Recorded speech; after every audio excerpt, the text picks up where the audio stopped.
ഖാദി ഓണം മേളയ്ക്ക് മിഠായിത്തെരുവ് എംപോറിയത്തിൽ തുടക്കമായി. ഇത്തവണ ഖാദി സൂപ്പർ മാർക്കറ്റും ഒരുക്കിയിട്ടുണ്ട്. മേളയുടെ ഉദ്ഘാടനം മന്ത്രി എ പി അനിൽകുമാറും സൂപ്പർ മാർക്കറ്റിന്റെ ഉദ്ഘാടനം ഫൈസൽ ബാബു MLAയും നിർവഹിച്ചു. ഖാദി ഓണം മേള 2026 ജില്ലാതല ഉദ്ഘാടനവും ഖാദി സൂപ്പർ മാർക്കറ്റിന്റെ ഉദ്ഘാടനവും മിഠായിത്തെരുവ് ഖാദി ഗ്രാമോദ്योग എംപോറിയത്തിൽ നടന്നു. ഖാദി മേളയുടെ ഉദ്ഘാടനവും ഖാദി റെഡിമെയ്ഡ് ഷർട്ടിന്റെ പ്രകാശനവും മന്ത്രി എ പി അനിൽകുമാർ നിർവഹിച്ചു. ഖാദി ആദ്യ വിൽപ്പന കെ രാജീവും സ്വദേശി സ്വാദ് ഓണക്കിറ്റിന്റെ ആദ്യ വിൽപ്പന വി സരിജയും ഏറ്റുവാങ്ങി.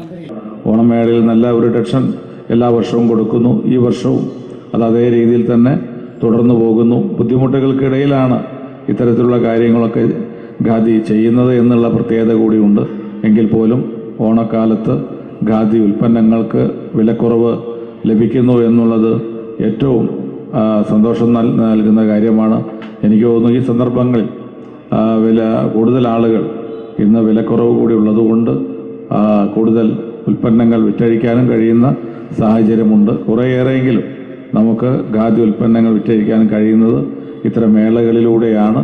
അത് കൂടുതൽ മേളകളുടെയും അല്ലാതെയും ഒക്കെ വിറ്റഴിക്കാനും കഴിയണമെങ്കിൽ എല്ലാവരുടെയും സഹായവും സഹകരണവും ഇക്കാര്യത്തിൽ ഉണ്ടാകണം എന്ന് മാത്രം സൂചിപ്പിച്ചുകൊണ്ട് മേയർ ഒ സദാശിവൻ അധ്യക്ഷനായിരുന്നു. Corporation councillor Sreeja C Nair സമ്മാന കൂപ്പൺ ഉദ്ഘാടനം ചെയ്തു. തേനീച്ച കർഷകനുള്ള സംസ്ഥാന പുരസ്കാര ജേതാവായ T K. Raju, Khadi super market architect T P. Shaji, യോഗാചാര്യൻ ബൈജു ചക്കയടത്ത് എന്നിവരെ ചടങ്ങിൽ ആദരിച്ചു. Kozhikode Sarvodaya Sangham president K Muraleedharan, V Shibu, K Rajesh Kumar, P R. Santhosh, K P.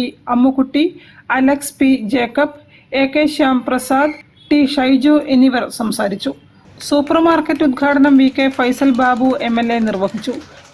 News bureau, Kozhikode. വാർത്തകളിൽ ഒരു ഇടവേള.